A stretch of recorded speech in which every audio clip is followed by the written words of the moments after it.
L-investiment Universita u Park Nazzjonali f'Wied il-Għajn ġab reazzjoni pożittiva mill-komunità tal-post.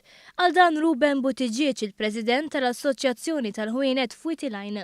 Kienet ferħa kbira meta bdiet tiġri l-kelma qabel ma tħabbret uffiċjalment li dan l-investiment vera se jkun ġo Marsa skala.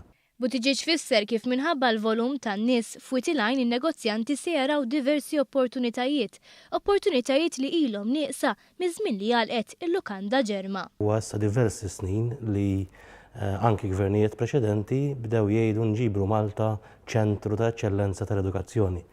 Fir-realtà għal diversi raġunijiet kienet baqgħet biss klixxe sabiħa, imissa qed narawha sseħħ.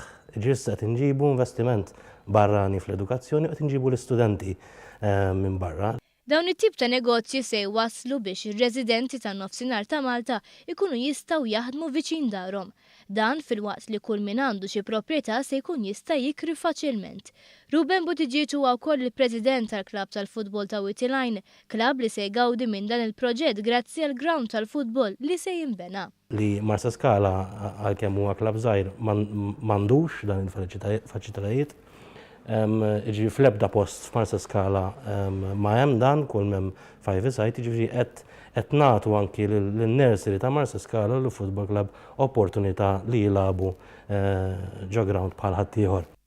Qal ukoll il-proġett tal-Park Nazzjonali se jwassal biex il-poplu Malti jerġa' jibda jgawdi parti mill-kampanja li qabel kienet diffiċli biex titgawda.